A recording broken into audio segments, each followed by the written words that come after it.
Bismillahirrahmanirrahim. Assalamualaikum warahmatullahi wabarakatuh. Bapak-bapak, ibu-ibu, mas-mas, mbak-mbak, khususnya adik-adikku sekalian yang dirahmati Allah dimanapun Anda berada. Kembali di IIP Channel bersama saya, IIP Wijayanto. Kali ini kita akan membahas tema 3 pantangan yang jika sanggup kamu hindari, maka mantan jadi milikmu lagi. Ya.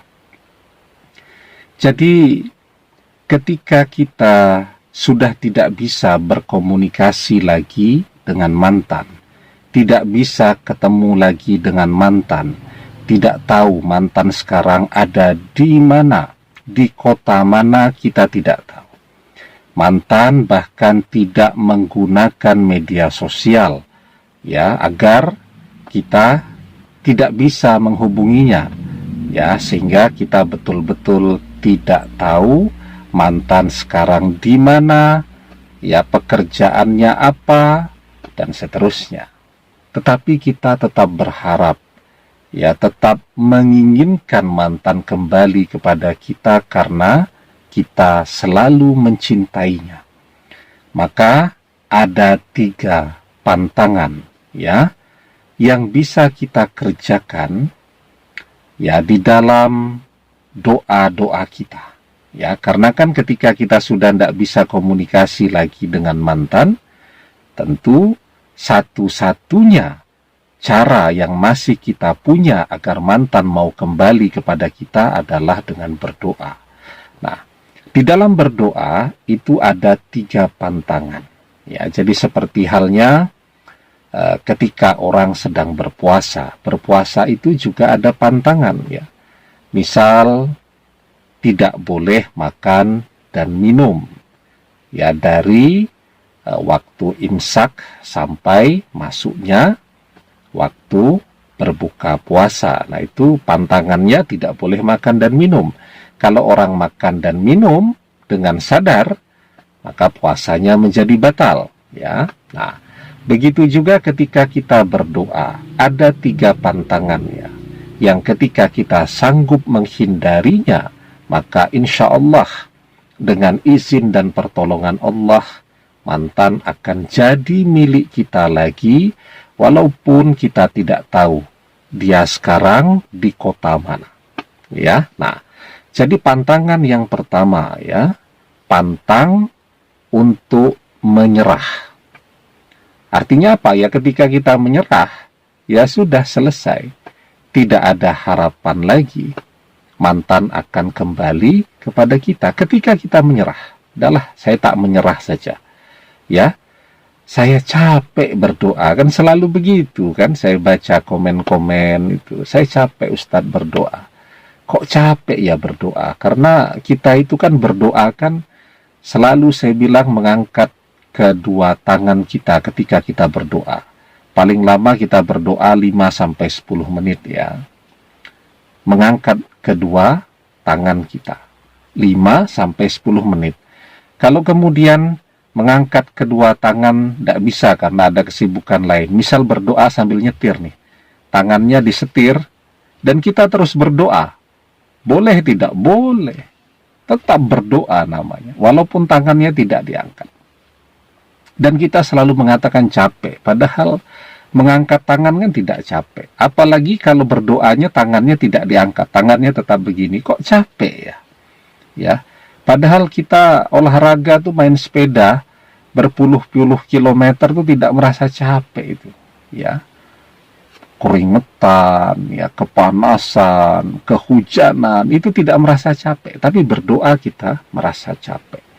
Maka ketika kita berhenti, ya, berdoa, kita menyerah, ya, menyerah, pokoknya sudah, saya tak menyerah sajalah, misal begitu, maka mantan memang tidak akan pernah kembali kepada kita lagi. Ketika kita menyerah, maka pantangannya yang pertama adalah pantang menyerah, ya. Kemudian yang kedua tadi ya, pantang berhenti berdoa. Nah, jadi orang biasanya kalau sudah menyerah, berdoanya jadi berhenti. Nah, kita pantang berhenti berdoa. Kita terus berdoa. Kalau kita lagi semangat berdoanya, lama enggak apa-apa, oke. Ya. Tetapi ketika misal kadang-kadang ada rasa malas, berdoanya 5 menit, ya. Enggak apa-apa, yang penting tidak pernah berhenti berdoa, terus berdoa. Ya. Nah, jadi ketika kita masih terus berdoa, maka disitulah peluang mantan untuk kembali kepada kita akan terbuka lagi. Ya, ketika kita semakin sering berdoa, maka peluang mantan kembali kepada kita akan semakin terbuka lebar. Nah, itu pantangan yang kedua, pantang berhenti berdoa. Nah, kemudian yang ketiga, pantangannya ya. Nah, sebelum kita bahas lagi lebih jauh, jangan lupa yang belum subscribe untuk memencet tombol subscribe dan menyalakan lonceng notifikasi agar Anda selalu mendapatkan pemberitahuan video-video terbaru dari channel kesayangan kita ini. Dengan subscribe, doa-doa kita selalu terhubung sehingga kita selalu bisa berdoa bersama-sama ya. Nah, pantangan yang ketiga ya, pantang mengeluh ketika berdoa. Jadi banyak orang berdoa tapi mengeluh, misal bilang capek, kemudian mengeluh, aduh kok sudah berdoa 2 tahun belum ada tanda-tanda juga mantan akan kembali kepada saya. Nah, itu namanya mengeluh. Selama kita bisa tidak mengeluh dalam berdoa, maka itu adalah tanda bahwa doa kita terkabul. Tetapi ketika kita selalu mengeluh, ya, bahwa doa kita tidak terkabul, ya, bahwa doanya tidak manjur, dan seterusnya tadi, nah, maka itu adalah tanda bahwa mantan tidak akan pernah kembali, atau doa kita tidak terkabul. Ketika kita selalu mengeluh, doa kita tidak terkabul, maka itu tanda bahwa doa kita tidak terkabul. Jadi ketika kita bisa menghindar, ya, tidak mengeluh, ya, pokoknya pantang bagi kita mengeluh. Kita berdoa dengan keyakinan bahwa mantan akan kembali kepada kita. Tidak ada satu kata pun yang keluar dari lisan kita sebagai keluhan, maka itu adalah tanda bahwa mantan akan kembali kepada kita. Pantang mengeluh ketika kita berdoa. Maka di dalam sebuah hadis kita diajarkan, yustajabu li ahadikum malam ya'jal, yaqulu qad da'watu rabbi falam yastajibli. Doa salah seorang di antara kalian pasti dikabulkan selama ia tidak tergesa-gesa, yaitu orang tersebut berkata, aku telah berdoa kepada Robku, tetapi dia tidak mengabulkannya untukku. Ya, nah jadi orang yang tergesa-gesa itu adalah orang yang mengeluh dan mengatakan, kok doa saya belum terkabul juga. Selama dia tidak tergesa-gesa, selama dia tidak mengeluh tadi, maka seperti yang dijelaskan di dalam hadis tadi, doanya akan menjadi doa yang terkabul, ya.